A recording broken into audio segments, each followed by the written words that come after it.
성경 말씀 시편 18편 4절 말씀부터 7절 말씀까지 같이 봉독하도록 하십시다. 사망의 줄이 나를 얽고 불의와 창수가 나를 두렵게 하였으며 엄부의 줄이 나를 두르고 사망의 올무가 내게 이르렀도다. 내가 환난에서 여호와께 아뢰며 나의 하나님께 부르짖었더니 저가 그 전에서 내 소리를 들으시며 그 앞에서 나의 부르짖음이 그 귀에 들렸도다. 이에 땅이 진동하고 산의 터도 요동하였으니 그의 진노를 인함이로다. 아멘. 우리 시편 18편에 있는 이 말씀은 다윗이 하나님 앞에 자신의 사랑을 고백하는 내용입니다. 1절에 보면 나의 힘이 되신 여호와여 내가 주를 사랑하나이다. 하나님 우리에게 원하시는 것은 믿음, 소망, 그 다음에 마지막에 사랑의 단계를 우리에게 원하시죠. 다윗이 하나님 앞에 내가 하나님 사랑합니다 라고 고백을 했는데 우리도 삶이 신앙생활이 늘 하나님께 하나님 나 하나님 사랑합니다 라는 이런 사랑의 고백이 충만할 때 하나님 주신 은혜도 풍성하고 또 하나님의 도우심도 우리가 받을 수 있는 줄 압니다. 시편 18편에 있는 이 말씀은 다윗이 하나님을 사랑하는 이유를 지금 밝히고 있습니다. 그 이유가 1절 이하에 나타나는 말씀을 보면 2절에 여호와는 나의 반석이시요 나의 요새시요 라고 고백을 하고 있고 여호와와 나와의 관계가 첫째는 나의 하나님이 되어야 됩니다. 나의 하나님. 그렇지 맞죠, 그죠? 하나님 누구의 하나님입니까? 나의 하나님입니다. 우리 보통 아브라함, 이삭, 야곱, 다윗 이런 믿음의 조상들을 이름을 붙여서 아브라함의 하나님 물론 맞습니다. 또 다윗의 하나님 맞습니다. 마찬가지로 하나님은 나의 하나님입니다. 나의 하나님임을 믿을 때 진정한 감사가 되고 아브라함의 하나님일 때는 나하고는 상관이 있습니까? 없습니까? 상관이 없다는 거죠. 그래서 핵심이 하나님과 나와의 관계에서 하나님 나의 하나님이 되어야 한다는 것 말씀을 하시고 여기 4절에서 7절까지의 내용은 하나님께서 자신에게 힘이 되었다. 여기 1절에 나의 힘이 되신 여호와여 하나님이 나의 힘이 되었다는 것은 내가 모든 일들을 행하는데 그 힘이 내 지식도 아니고 내 경험도 아니고 내 건강도 아니고 누구의 힘입니까? 하나님의 힘이라는 겁니다. 내가 알고 있는 지식, 내가 행하는 모든 지혜로운 이런 일들이 내 것이 아니고 누구의 것? 하나님의 지혜고 하나님의 능력이고 하나님의 힘이라는 사실을 인정을 해야 돼. 인정을 해. 그래서 이건 내가 한 게 아니고 하나님이 하셨다는 것, 하나님이 힘이라는 것을 인정을 할 때 다윗은 하나님을 사랑할 수밖에 없고 사랑한다라고 고백을 하고 하나님 중심의 철저한 순종의 열매를 맺게 된 겁니다. 그래서 오늘은 다윗이 하나님을 사랑한 이유에 대해서 우리 몇 가지 상고를 하면서 우리들도 그 부분 정확하게 알아야 우리도 하나님께 감사를 할 수가 있겠죠. 그래서 다윗이 하나님의 힘을 느꼈던 것, 또 하나님의 힘으로 행했던 일이 무엇인지 우리 좀 상고를 하고 우리도 하나님께서 주신 힘을 느끼고 인정하고 다윗처럼 감사하고 사랑하는 그런 믿음의 열매가 있기를 원합니다. 다윗이 하나님의 힘으로 했다라고 하는 그것을 알 수 있었던 제일 중요한 이유가 뭐겠습니까? 첫째는 자신이 지금 당한 상황, 지금 우리가 지금 살아가고 있는데 인생을 살아가고 있는데 내가 지금 현재 내가 당하고 있는 나에게 일어나고 있는 일을 정확하게 알아야 된다는 겁니다. 위험한 일은 위험한 것인 줄 알아야 하고 또 즐거운 일이면 즐거운 일인 걸 알아야 하고 또 하나님의 도우심으로 했다는 것을 우리가 알 때 그게 인정이 되고 감사가 되죠. 위험한 일을 당했는데 모르고 지나가는 경우 있습니다. 그죠? 좀 극단적인 이야기가 될는지 모르지만 저는 운전하면서 가끔 아주 가끔씩 참 이거 위험했던 순간이구나 그런 걸 느낄 때가 있거든요. 이제 그럴 때 내가 무슨 뭐 방어 운전을 한 것도 아니고 내가 무슨 행위를 한 것도 아닌데 이게 참 위험한 순간이 지났구나. 그럼 누가 한 겁니까? 하나님이 하셨다는 걸 우리가 생각을 할 수 있는 거죠. 꼭 운전만 그런 게 아니지 않습니까? 우리 인생을 살아가면서 우리 앞에 당하는 그런 상황을 때로는 위험도 우리가 느끼고 또 하나님 앞에 기도도 하고 하지만 모르고 지나갈 때도 있다는 겁니다. 그래서 중요한 것은 내가 지금 당하고 있는 상황을 정확하게 알 필요가 있다는 겁니다. 그래서 한번 그냥 속으로 대답만 해보십시오. 잠깐 한번 생각해 보십시오. 이때까지 우리가 살은 인생이 우리는 다 연세들이 많으니까 참 오랜 인생을 살았는데 우리 지나온 인생 우리의 삶 동안 어려운 일이 있었습니까? 없었습니까? 뭐 어려운 일 많았겠죠. 어려운 일도 있었고 그럼 위험한 일이 있었습니까? 없었습니까? 많았겠습니까? 한번 마음속에 정말 내가 절박했던 위험이 있었는가 한번 설교를 듣기 전에 한번 생각을 해보시고 한 말씀을 참고를 하도록 해보십시다. 오늘 여기 다윗이 지금 자기가 당했던 하나님의 힘으로 승리할 수 있었던 일에 대해서 지금 구체적으로 설명을 하고 있습니다. 4절에 보면 사망의 줄이 나를 얽고 불의의 창수가 나를 두렵게 하였으며 음부의 줄이 나를 두르고 사망의 올무가 내게 이르렀도다. 지금 세 가지를 이야기를 하고 있습니다. 자신의 삶에 있어서 첫째는 사망의 줄이 나를 얽매고 있었다. 근데 그 사망의 줄에서 하나님께서 나를 보호해 주셔서 생명을 이때까지 지키고 있었다. 두 번째는 불의의 창수가 나를 두렵게 했다. 불의의 창수, 좀 이따 자세히 상고를 하도록 하고 불의의 창수가 나를 두렵게 했는데 내가 이때까지 잘 견디고 있다. 세 번째는 음부의 줄이 나를 두르고 사망의 올무가 내게 이르렀도다. 이건 구원에 대한 문제입니다. 음부의 줄이 나를 두르고 마지막 심판에 지옥 심판이 기다리고 있다라는 사실을 알고 있다는 거죠. 이 세 가지를 지금 이야기를 하고 있는 겁니다. 그러면 첫째는 사도 다윗이 지금 사망의 줄이 나를 얽고 있다. 얽어매고 있다. 어떤 뜻입니까? 육신의 생명에 대한 위협을 이야기를 하는 겁니다. 그죠? 그럼 다윗만큼 제가 볼 때 성경에 다윗만큼 참 파란만장한 인생을 산 사람 없다고 생각이 되어집니다. 아주 젊은 어린지 젊은지 그 나이에 일약 스타가 되지 않습니까? 그래서 골리앗을 죽이고 나라를 구하고 난 뒤에 사람들이 뭐라고 이야기를 합니까?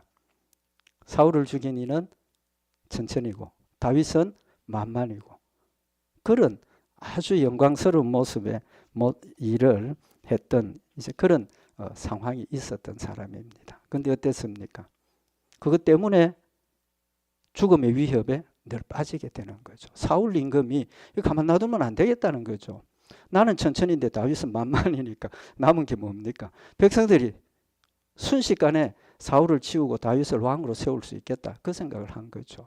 그래서 사울이 다윗을 죽이기 위해서 열심히 노력을 하고 계속 그 죽음의 위험 가운데 있었지만 하나님 그를 지켜주신 거죠. 그래서 여기 첫 번째 사망의 줄이 나를 얽었다 하는 것은 육신의 형편, 육신적인 형편을 고백을 하고 있고 불의의 창수가 나를 두렵게 했다. 이건 영적인 면을 지금 이야기를 합니다. 사탄이 자기를 공격하고 넘어뜨리려고 하고 하나님과의 관계를 단절시키려고 하는 그 영적인 형편을 지금 이야기를 하고 마지막 하나님 음부의 줄이 나를 두르고 사망의 올무가 내게 이르렀다 하는 것은 구원에 대한 의심과 또 심판에 대한 두려움을 가진 때가 있었는데 이 모든 일들을 누가 하나님께서 해결해 주셨다는 겁니다. 하나님이 지켜주셨기 때문에 이때까지 건강하고 또 지위를 누리고 또 하나님 나라를 다스리는 하나님의 책임을 맡겨주신 책임을 감당할 수 있었다라는 사실을 말씀을 하고 있는 겁니다. 그래서 다윗이 중요하게 느낄 수 있었던 것은 자신의 상황을 명확하게 알고 있었기 때문이라는 겁니다. 그러면 구체적으로 좀 말씀을 상고를 해보도록 하십시다. 다윗이 고백한 사망의 줄은 좀 전에 말씀드린 것처럼 젊은 시절에 일약 스타가 돼가지고 사울 임금이 자기를 죽이려고 하는 그런 지금 위험한 순간들을 당했다는 겁니다. 굉장히 위험한 순간을 당한 걸 성경은 기록을 하고 있죠. 사울이 다윗을 죽이려고 한 건 필사적이었습니다. 어떻게 보면 필사적이었어요.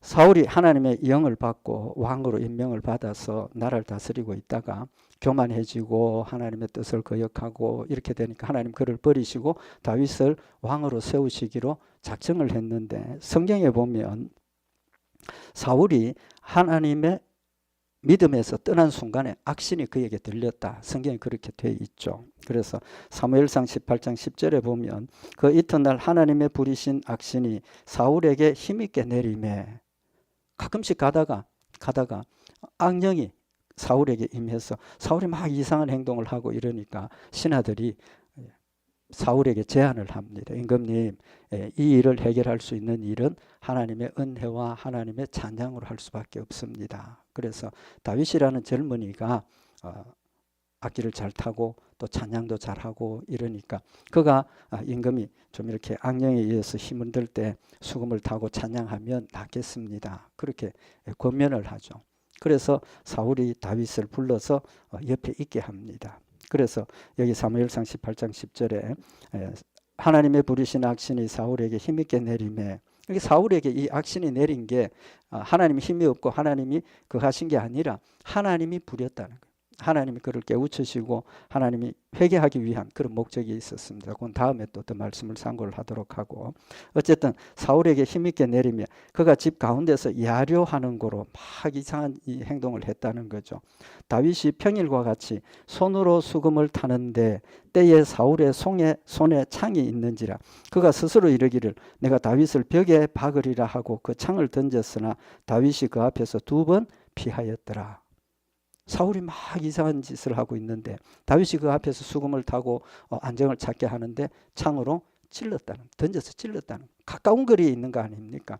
얼마든지 죽을 수 있는 그런 상황에서 하나님께서 피하게 하셨다는 거죠. 그게 그런 일이 자주 있다가 사울이 안 되겠으니까 또 무슨 꾀를 부립니까?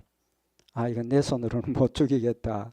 그러면 블레셋 사람 손에 죽여야 되겠다. 그래서 사울이 그냥 다윗을 그냥 두는 게 아니고 다윗을 뭐 하려고 자기 사위를 삼으려고 합니다. 사위를 삼으려고 하는데 다윗이 겸손하게 나 같은 사람이 어떻게 왕의 사위가 될 수 있습니까? 막 그러고 있을 때 사울이 이제 꾀를 내죠.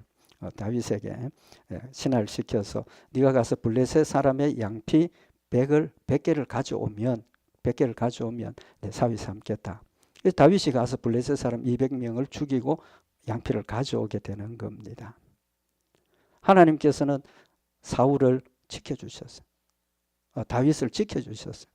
200명을 죽일 수 있는 그런 능력을 주셔서 그 일을 감당하게 하시고, 그래서 왕의 사위가 됩니다. 사위가 되는데, 그러고도 사울이 계속해서 다윗을 죽이려고 하죠. 죽이려고 할 때 한 번은 또 그런 일을 단창으로 죽이려고 할 때 다윗이 도망하고 집으로 도망을 갔습니다. 그래서 사울이 신하를 보내서 다윗의 집에 가서 다윗을 잡아오라고 명령을 내리죠. 근데 사울의 딸 미갈이 다윗을 어떻게 했습니까? 사랑한 겁니다. 진심으로 사랑을 하니까 아버지가 사람을 보내서 다윗을 잡아가려고 하니까 그 사람 모양의 형체를 침상에 누이고 그 다음에 이불을 덮어놓고 꾸며놓고 다윗을 도망을 시키죠. 누가 하시는 일입니까? 하나님이 하시는 일이라는 겁니다. 사울의 딸 미갈이 다윗을 사랑하게 하시고 그를 피하게 하시는 하나님의 역사를 또 볼 수가 있죠. 그래서 사울이 이제는 이스라엘 나라에 있을 수 있겠습니까? 없겠습니까? 있을 수 없죠. 왕이 자기를 죽이려고 하니까 여기 더 이상 못 머무르겠다. 그래서 이방 나라인 가드로 도망을 갑니다. 가드로 도망을 갔는데 가드 왕 앞에 다윗을 데리고 갔는데 신하들이 가드 왕에게 이야기를 합니다. 아니 임금님, 이 사람 어떤 사람인지 아십니까? 이 사람은 사울이 천천히고 다윗은 만만이라 했던 사람입니다. 다윗이 그 소리를 듣고 또 가드 왕이 그 소리를 들었을 때 어떤 마음이 들겠습니까? 이거 제거해야 되겠다. 그런 마음이 들지 않겠습니까? 그래서 다윗이 한 행동이 뭡니까? 그 소리를 듣고 적시로 그 앞에서 미친 척을 한 겁니다. 침을 흘리고 막 미친 척을 하니까 가드 임금이 그 모습을 보고 무슨 소리냐, 만만은 그냥 지금 미친 사람 나한테 데리고 왔느냐고 쫓아내죠. 그래서 도망을 오게 되는 겁니다. 그 다음에 이제 다시 이스라엘 나라로 돌아왔을 때 사울이 이스라엘 나라로 다윗이 돌아왔다는 소식을 듣고 사람을 군사를 보내서 다윗을 잡아서 죽이려고 합니다. 포위가 됐습니다. 다윗이 이제 포위가 되어 있는 그 상황인데 갑자기 블레셋 군대가 이스라엘 나라를 공격을 한 겁니다. 이제 조금 있으면 포위가 되었으니까 다윗을 잡아서 제거할 수 있는 그 순간인데 국경에 블레셋 사람들이 공격해 왔다니까 어떻게 해야 됩니까? 다윗을 잡는 것보다 나라를 지키는 게 더 급하니까 다윗을 두고 또 돌아가게 되는 겁니다. 돌아가게 된다. 그 다음에 이제 어려운 그런 상황에서 하나님께서 계속해서 다윗의 생명을 지켜주시고 결국은 다윗이 왕이 되도록 하셨다는 겁니다. 그래서 사울이 정말 결정적인 그런 순간순간마다 하나님께서 역사하셔서 자기를 지키시고 또 약속하신 대로 왕으로 삼아주신 걸 체험을 하는 겁니다. 이게 하나님 나에게 함께 하시고 나를 지켜주시는구나. 그런 믿음의 고백이 되니까 하나가 하나님을 사랑합니다. 사망의 줄이 나를 평생 얽어매고 나를 따라다녔고 정말 죽을 수밖에 없는 그런 순간이 나에게 여러 번 있었지만 하나님 주신 힘으로 내가 생명을 지키고 왕이 되었습니다. 하나님을 사랑할 수밖에 없다라는 고백을 하게 되는 거죠. 그 다음에 여기 불의의 창수라 그랬는데 불의의 창수라는 뜻이 뭐냐 하면 이 불이라는 히브리 원어의 의미가 뭐냐 하면 벨리알이라는 단어입니다. 벨리알. 그 벨리알이라는 단어는 사탄을 의미하죠. 사탄을 의미하는데 원래의 의미는 파멸이다, 무가치하다, 죄가 많다 그런 뜻입니다. 그러니까 사탄이 두목이죠. 그 다음에 창수라는 것은 급류가 흘러 들어왔다. 그러니까 그 말은 한마디로 사탄이 나를 공격해서 급작스럽게 공격을 해서 내가 피할 수 없는 상황이 되고 사탄의 유혹에 넘어가서 하나님을 버리고 불신앙적인 불순종적인 행동을 할 수밖에 없는 그런 상황이 된 것을 고백을 하고 있죠. 사실은 다윗도 평생에 정말 사탄의 유혹으로 하나님 앞에 크게 범죄한 일들이 있었습니다. 그죠? 크게 두 가지를 이야기를 할 수 있는데 하나는 뭡니까? 우리아의 아내를 취해서 자신의 아내로 삼은 겁니다. 또 한 가지는 인구 조사한 것, 이스라엘 나라 백성들의 인구를 조사한 것, 이 두 가지입니다. 그 두 가지 일을 다윗은 사탄이 나를 공격했고 내가 믿음으로 그걸 물리치고 겸손하게 하나님의 일을 감당했어야 하는데 사탄의 유혹에 넘어가서 육신의 욕심을 따라 죄를 범했던 그 두 가지 일을 지금 이야기를 하는 겁니다. 우리아의 아내 바세바를 취한 것 우리가 잘 알죠. 전쟁이 있어서 우리아의 신실한 장군이죠. 전쟁터에 나가고 다윗이 우연히 지붕을 거닐다가 우리아의 아내가 목욕하는 모습을 보고 욕심이 생긴 거죠. 그래서 사람을 보내서 누구냐? 바세바 우리아의 아내입니다. 그 왕궁으로 불러들여서 임신을 하게 되죠. 문제가 생겼습니다. 그렇죠? 임신했으니까 이걸 어떻게 감출 수가 없는 상황입니다. 그 다윗이 하나님 앞에 회개하고 돌이켰으면 되는데 어떻게 합니까? 전장에 나간 우리아를 전쟁 최전방에 보내가지고 죽게 만듭니다. 그 구체적인 내용은 시간이 그러니까. 그래서 장수가 최선봉에 있는 지휘관이 이 우리아를 성벽 밑으로 공격을 시키고 다른 사람 다 돌아오도록 하는데 성 안에 있던 사람이 던져서 죽게 되는 그런 상황이 된 거죠. 인간적으로 보면 있을 수 있는 일입니까? 전혀 없는 일 아닙니까? 임신하고 아이를 잉태했다는 그 사실 때문에 자기의 죄가 드러나고 자기의 불륜이 드러나는 그 상황을 감추기 위해서 죽였습니다. 그리고 남편이 죽고 난 뒤에 왕궁으로 불러들이는 그런 무서운 죄를 범죄한 거죠. 사탄이 다윗의 마음속에 육신의 정욕과 세상의 이생의 그런 것들을 통해서 넘어지도록 만든 겁니다. 그래서 하나님께서 화가 나셨습니다. 화가 나셔서 책망을 하죠. 사무엘하 11장 27절에 보면 우리아의 남편 우리아의 장사를 마치고 다윗이 바세바를 궁으로 데려고 옵니다. 그래서 거기 사무엘하 11장 27절에 보면 저가 그 처가 되어 아들을 낳으니라. 다윗의 소위가 여호와의 보시기에 악하더라. 악했다. 그래서 하나님 어떻게 하십니까?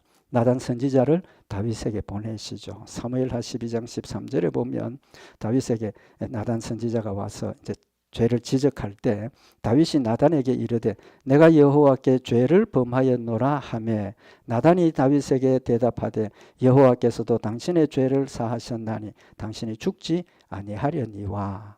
뭐라고 이야기를 했습니까? 내가 여호와께 죄를 범하였다. 나단 선지자가 바로 그 사람이 당신이다 라고 죄를 지적할 때 왕으로서의 체면이나 어떤 그런 것들을 감추기 위해서 절대로 나 그런 적 없다 그렇게 할 수도 있었을 겁니다. 또는 나단 선지자를 쫓아낼 수도 있었을 겁니다. 그럼에도 불구하고 나단 선지자가 바로 그 사람이 당신입니다라고 할 때 모든 것 다 내려놓고 내가 여호와께 죄를 범하였습니다. 죄를 인정하고 회개할 때 하나님 어떻게 하셨습니까? 나단이 다윗에게 대답하되 여호와께서도 당신의 죄를 사하셨나니 여호와께서도 당신의 죄를 사하셨다라고 기록을 하고 있습니다. 다윗이 육신의 욕심 때문에 범죄를 했을 때 하나님께서 그를 버려두신 게 아니지 않습니까? 심판하고 징계하신 게 아닙니다. 하나님께서 나단 선지자를 보내셔서 그의 죄를 지적하시고 깨우쳐 주셨다는 겁니다. 하나님께서 우리의 죄를 지적하시고 깨닫게 하시는 목적이 뭡니까? 부끄럽게 하기 위한 겁니까? 징벌하시기 위한 겁니까? 징벌하신다면 오히려 그대로 놓아두어야 되는 겁니다. 그럼에도 불구하고 하나님 찾아오셔서 그의 죄를 적나라하게 드러내시고 그에게 죄를 지적해 주시는 이유는 내가 내 죄를 깨닫고 뭐 하라는 겁니까? 회개하라는 겁니다. 회개하라는. 하나님 우리에게 원하시는 것은 회개를 원하시는 겁니다. 다윗이 왕의 채통도 버려두고 모든 것을 내려놓고 내가 바로 그 사람입니다. 회개할 때 하나님께서 적시로 내가 너를 용서했다. 그러나 그가 바세바가 잉태했던 아들은 죽게 됩니다. 뭐 그런 과정은 그렇게 하고 어쨌든 하나님께서 다윗이 범죄했을 때 그가 회개할 수 있도록 축복하시고 은혜를 베푸셨다는 사실을 우리에게 교훈을 하고 있는 겁니다. 또 한 가지 죄가 뭡니까? 인구를 조사한 겁니다. 인구 조사한 것. 인구 조사한 게 왜 죄가 됩니까? 나라 백성들의 숫자 인구 조사한 게 왜 죄가 됩니까? 인구 조사를 한 이유가 다윗이 교만해졌기 때문입니다. 하나님께서 축복해 주시고 건강하게 하시고 나라가 번성하게 되니까 다윗의 마음속에 교만이 생겼어요. 그래서 이 나라 백성들의 숫자가 얼마나 되고 지금 우리가 가지고 있는 경제력이 얼마나 되고 그런 것들을 확인을 하고 자랑하고 싶은 마음이 생겼던 겁니다. 그래서 역대상 21장 1절에 보면 사탄이 일어나 이스라엘을 대적하고 다윗을 격동하여 이스라엘을 계수하게 하니라. 사탄이 역사했다는 겁니다. 사탄이 역사했다는 것. 그래서 역대상 21장 3절에 보면 요압이 다윗에게 그 교만한 일을 하지 말라고 권면을 하죠. 역대상 21장 3절에 보면 요압이 가로되 여호와께서 그 백성을 지금보다 100배나 더 하시기를 원하나이다. 내 주 왕이여 이 백성이 다 내 주의 종이 아니니까 내 주께서 어찌하여 이 일을 명하시나이까 어찌하여 이스라엘로 죄가 있게 하시나이까. 요압이 말립니다. 숫자 중요한 거 아니라는 겁니다. 우리가 확인 안 해봐도 하나님께서 우리에게 축복해 주신 것 우리가 알지 않느냐고. 또 하나님께서 이 지금 숫자보다 100배나 더 많이 해 주실 수도 있다라고 다윗에게 권면했을 때 다윗이 끝까지 인구조사를 시키게 되고 요압이 화가 나가지고 어떻게 합니까? 정확하게 보고를 안 하고 이상하게 보고를 하는 이제 그런 내용들이 기록이 되어져 있습니다. 그래서 하나님께서 다시 그 죄를 깨우쳐 주시죠. 역대상 21장 7절에 보면 하나님이 이 일을 괘씸히 여기사 이스라엘을 치심해 다윗이 하나님께 가로되 내가 이 일을 행함으로 큰 죄를 범하였나이다. 이제 간구하옵나니 종의 죄를 사하여 주옵소서. 내가 심히 미련하게 행하였나이다. 하나님께서 다윗이 잘못한 것을 이스라엘 나라에 징계하시고 벌을 내리시니까 다윗이 즉시로 깨닫고 뭐 합니까? 하나님 내가 잘못했습니다. 하나님 내가 잘못했습니다. 내 죄 때문에 이스라엘 백성들이 이런 고통을 당하는 것 하나님 용서해 주십시오라고 즉시로 회개하고 돌이킬 때 하나님께서 용서하시고 이렇게 세워주시는 거죠. 그래서 이제 말씀 상고했던 것처럼 사탄이 계속해서 다윗의 마음속에 육신의 욕심, 명예, 교만, 인간이 가지고 있는 그런 욕심들을 통해서 공격을 하고 다윗은 그걸 믿음으로 물리치고 하나님 안에 겸손하고 하나님을 영화롭게 했어야 되는데 넘어졌다라는 사실을 고백을 하고 있는 겁니다. 그래서 다윗은 항상 사탄이 자기를 공격하고 넘어뜨리고 있다는 사실을 알았고 또 실제로 넘어졌고 또 그 외에는 하나님 지켜주셔서 하나님께 맡기고 하나님께서 자신을 구원해 주셨다는 사실도 믿음으로 깨달으니까 영적인 문제에 하나님께서 나를 지키시고 항상 도우셨다라는 사실을 고백을 하고 있는 겁니다. 그래서 데살로니가 전서 5장 1절에 보면 하나님 우리가 알아야 될 게 형제들아 때와 시기에 관하여는 너희에게 쓸 것이 없음은 재림에 대한 시기 주의 날이 밤에 도적같이 이를 줄을 너희 자신이 자세히 알미라. 예수님 재림의 날짜를 우리가 모른다는 겁니다. 왜 모르게 하셨느냐는 이유를 말씀을 하시는데 저희가 평안하다 안전하다 할 그때에 잉태된 여자에게 해산 고통이 이런 것 같이 멸망이 홀련히 저희에게 이르느니 결단코 피하지 못하리라. 예수님 재림을 피하지 못하는 사람은 늘 평안하다 안전하다 예수님 재림 없다 뭐 이런 식으로 육신의 욕심에 빠져서 사탄의 유혹에 넘어져서 하나님 말씀을 버리고 세상으로 흘러갈 때 예수님 재림이 갑작스럽게 이루어져서 멸망에 이른다는 사실입니다. 우리는 뭐 해야 됩니까? 다윗이 뭘 했어야 됩니까? 항상 깨어 있었어야 된다는 거죠. 하나님 앞에 겸손하고 하나님 주신 은혜와 사랑에 마음을 다하여서 하나님을 섬기고 하나님께서 맡겨주신 나라를 다스리고 하나님 영광 돌리는 일에 집중을 했다면 육신의 정욕도 문제가 안 되었을 것이고 교만에 넘어지지도 않았을 것이라는 사실을 지금 말씀을 하고 있는 겁니다. 그러나 우리는 불완전한 사람이라는 거죠. 우리는 완벽하게 하나님 말씀대로 순종할 수 없고 완벽하게 하나님의 뜻을 이룰 수 없다라는 사실을 다윗을 통해서 우리에게 교훈을 하고 있는 겁니다. 우리도 넘어집니다. 넘어질 수밖에 없습니다. 그걸 인정을 안 하면 뭐 합니까? 회개를 할 수가 없는 겁니다. 하나님 나를 사랑하시고 하나님 나를 깨우쳐서 돌이키게 하신다는 사실을 지금 다윗은 깨달았고 그걸 감사하고 있는 겁니다. 그래서 베드로전서 5장 8절에 보면 근신하라 깨어라 너희 대적마귀가 우는 사자와 같이 두루 다니며 삼킬 자를 찾나니 너는 믿음을 굳게 하여 저를 대적하라. 이는 세상에 있는 너희 형제들도 동일한 고난을 당하는 줄 알미니라 라고 말씀을 하셔서 우리도 늘 깨어 있어야 하고 또 늘 기도해야 하고 또 하나님의 도우심을 늘 깨닫고 인도하시는 대로 순종하고 따라가야 한다는 사실을 말씀을 하고 있는 겁니다. 위험에 처했어도 우리가 모르면 위험한 일을 당할 수밖에 없는 겁니다. 우리가 우리 앞에 있는 악한 마귀 사탄의 공격이 불의의 창수가 우리에게 늘 공격하고 있다는 사실을 인식하고 인지하고 있어야 된다는 겁니다. 이후로 다윗은 하나님의 말씀대로 순종하며 하나님을 영화롭게 하는 그런 열매를 맺게 되는 거죠. 이런 경험을 통해서 불의의 창수가 나에게 몰려오는 것을 깨닫게 되고 이제는 다시는 믿음으로 그것을 방어하고 하나님 영광 돌릴 수 있는 믿음의 모습을 가질 수 있었다는 사실을 말씀을 하고 있는 겁니다. 하나님 우리도 우리에게 되어지는 일들을 정확하게 알기를 원하십니다. 엘리사에게 선지자의 생도의 아내 남편 죽고 엘리사에게 선지자의 생도의 아내가 찾아오죠. 와서 경제적인 어려움을 호소를 합니다. 그죠? 내가 이제 경제적인 문제가 돈 빌리고 뭐 이렇게 갚을 처지가 안 되어서 내 아들 종으로 뺏기게 되었습니다. 그랬을 때 엘리사가 그 여인에게 뭐라고 이야기를 합니까? 열왕기하 4장 2절에 보면 엘리사가 저에게 이르되 내가 너를 위하여 어떻게 하랴 내 집에 무엇이 있는지 내게 고하라 저가 가로되 계집종의 집에 한 병 기름 외에는 아무것도 없나이다 라고 대답을 합니다. 엘리사가 그 여인 선지자의 생도의 아내에게 내가 너를 위해서 뭘 어떻게 하면 좋겠느냐 그리고 묻는 말이 내 집에 무엇이 있느냐라고 질문을 합니다. 내 집에 무엇이 있느냐? 그 의미가 뭐겠습니까? 그냥 도와줄 수 있습니다. 그죠? 할 수 있습니다. 그럼에도 불구하고 내 집에 무엇이 있느냐라고 질문을 하는 것은 지금 그 여인이 나 가정의 형편에 돈도 없고 뭐 이렇게 아들 구원할 만한 그런 재력이 없다. 막연하게 그런 정도가 아니라 너 집에 지금 재물이 있는 게 뭐가 있느냐?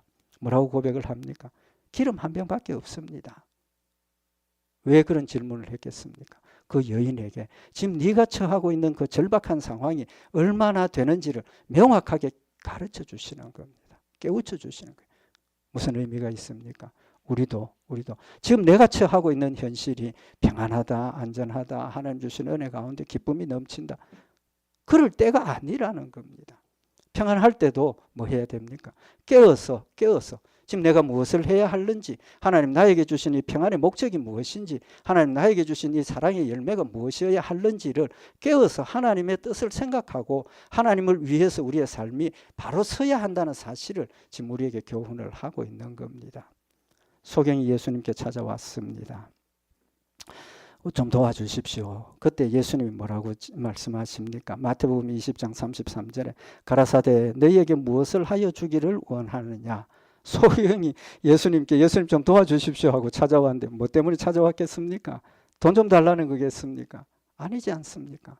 예수님 전능하심을 알고 환자를 낫게 하시고 안전병을 이렇게 걷게 하시고 이런 일을 알았으니까 예수님 찾아온 것은 눈 좀 뜨게 해 주십시오. 그 뜻 아니겠습니까? 근데 예수님이 물었습니다. 내가 너희에게 무엇을 하여 주기를 원하느냐? 몰랐습니까? 아니지 않습니까? 그럼에도 불구하고 예수님께서 너희에게 무엇하여 주기를 원하느냐라고 질문을 하고 그들의 대답이 주여 우리 눈 뜨기를 원하나이다. 우리 눈 뜨기를 원하나이다. 왜겠습니까? 지금 현재 그들이 뭘 원하고 있는지 그들에게 무엇이 필요한지를 한 번 더 확인시켜 주시는 겁니다. 그걸 알아야 눈을 떴을 때 누가 한 겁니까? 예수님 하신 겁니다. 알아야 내 필요를 하나님께서 갚아주시고 채워주셨다는 걸 알게 된다는 겁니다. 처음에도 말씀을 드린 것처럼 우리가 어려운 일 당하고 또 위험한 일 당하고 모르고 지나가는 그 일들은 내 위험에 대해서 하나님 지켜주셨다는 감사가 있습니까? 없습니까? 없죠. 왜? 모르니까.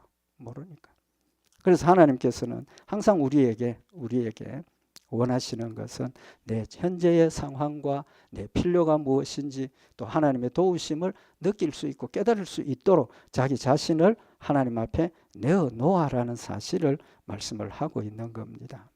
그래서 시편 18편 3절에 다윗이 내가 찬송받으실 여호와께 아뢰리니 내 원수들에게서 구원을 얻으리로다. 지금 원수가 나를 죽이려고 하고 있고 내가 절박한 상황에 처해 있고 누구를 찾을? 하나님을 찾을 수밖에 없다는 사실을 알고 하나님께 기도하고 도우심을 받았다는 사실을 말씀을 하고 있는 겁니다.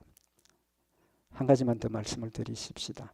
하나님께서 역사하셨습니다. 처음에도 말씀을 드렸는데 하나님께서 역사하셨습니다. 근데 하나님이 주셨음에도 불구하고 하나님이 주신 걸 느끼고 인정하지 못하면 감사할 수 있습니까? 없습니까? 감사할 수 없죠. 우리가 살다가 정말 어떤 상황에 처했을 때 하나님이 도우심을 우리가 깨달았으면 하나님께 감사할 수 있는 열매가 된다는 거죠. 그러나 하나님이 도와주셨음에도 불구하고 우리가 깨닫지 못하도 감사를 못하고 하나님이 도와주심을 믿음으로 고백을 했지만 그 믿음이 약해지고 잊어버리면 역시 그 감사가 허사로 돌아가 버리고 만다는 겁니다. 그래서 다윗은 명확하게 이 되어진 모든 일들이 하나님께서 하셨다는 사실을 처음부터 끝까지 믿음으로 인정하고 마음에 새겼기 때문에 늘 감사할 수 있었다는 겁니다. 시편 18편 16절에 보면 제가 위에서 보내사 나를 취하시며 많은 물에서 나를 건지셨음이요. 위에서 보내서 내 모든 것들을 건져주셨다. 하나님이 주셨음을 그 큰일 그것만 가지고만 말하는 게 아니라 자신의 모든 것들이 하나님께서 주셨다는 사실을 믿음으로 인정하고 나니까 범사에 감사하게 되고 범사에 하나님께 맡기게 되고 하나님을 찬송할 수 있는 열매가 되더라는 겁니다. 그래서 시편 18편 3절에 내가 찬송받으실 여호와께 아뢰리니 내 원수들에게서 구원을 얻으리로다. 그냥 한 가지 일이 아니라는 겁니다. 내 원수들에게서 구원을 얻는다. 한 가지 일만이 아니고 앞으로 나에게 되어질 모든 일들도 지금처럼 하나님께서 지켜주시고 구원해 주실 것임을 믿음으로 고백을 하고, 과거에 도와주셨으니까 지금도 도와주시고 앞으로도 도와주실 것이라는 믿음을 고백을 하고 있는 겁니다. 6절에도 보면 내가 환난에서 여호와께 아뢰며 나의 하나님께 부르짖었더니 저가 그 전에서 내 소리를 들으시며 그 앞에서 나의 부르짖음이 그 귀에 들렸도다. 하나님 앞에 기도했더니 하나님 다 들어주셨더라고 믿음으로 고백을 하는 모습을 보여주고 있는 겁니다. 우리 누구를 의지하고 있습니까? 우리 누구를 믿고 있습니까? 우리 하나님을 믿고 있습니다. 하나님을 의지하고 있습니다. 한 가지만이 아니고 모든 일이 하나님의 다스림 가운데 있고 하나님의 섭리 가운데 있고 하나님의 사랑 가운데 있다는 사실을 우리가 기억을 하자는 겁니다. 냉수 한 그릇 마시는 것까지도 우연히 되어지는 일 절대로 없습니다. 로마서 11장 36절에 이는 만물이 주에게서 나오고 주로 말미암고 주에게로 돌아감이라. 만물이 주에게서 나오고 주로 말미암고 주에게로 돌아간다라고 고백을 하고 있습니다. 우리는 이 믿음을 가져야 합니다. 깨달아야 합니다. 그 결과가 영광이 그에게 세세에 있으리로다 라는 모든 일들을 하나님께 찬양하고 믿음으로 의지하고 범사에 감사하고 쉬지 않고 기도하고 항상 기뻐하는 그런 믿음의 열매가 된다라는 사실을 지금 우리에게 교훈을 하고 있는 겁니다. 우리 오늘 다윗의 이 고백이 우리의 믿음의 고백이 되고 만물이 주에게서 나오고 주로 말미암고 주에게로 돌아간다라는 이 사실을 다시 한번 우리의 마음에 새겨서 범사에 하나님께 영광 돌리고 모든 일에 기뻐하고 감사하고 또 모든 일에 기도로 하나님과 교제하고 교통하면서 주의 뜻을 이루고 또 주님 주신 축복들을 풍성히 받아 누리는 우리 복된 성도들 되시기를 바랍니다. 우리 기도드리십시다. 사랑의 하나님 아버지, 다윗의 영안을 밝혀주셔서 항상 함께 하시는 하나님을 느끼게 하시고 또 깨닫게 하시고 또 믿음으로 주를 의지하게 하시며 자신의 연약함과 심지어 자신의 모든 죄까지도 하나님 앞에 고백하고 맡기며 하나님의 놀라운 사랑과 은혜 가운데 거하였음을 상고하였나이다. 하나님, 우리도 다윗과 같이 범사가 하나님의 은혜 가운데 또 하나님 함께 하신 가운데 하나님의 사랑과 하나님의 능력 가운데 있음을 늘 마음에 깨닫게 하시고 냉수 한 그릇 마시는 것까지도 주의 영광을 위해서 또 하나님의 뜻을 생각하며 행하며 순종하여서 하나님을 영화롭게 하며 하나님의 뜻을 아름답게 이루는 복된 열매들 되도록 주님 인도하여 주시옵소서. 늘 함께 하시고 승리케 하실 줄 믿고 감사드리오며 우리 주 예수 그리스도의 이름으로 기도드리옵나이다. 아멘.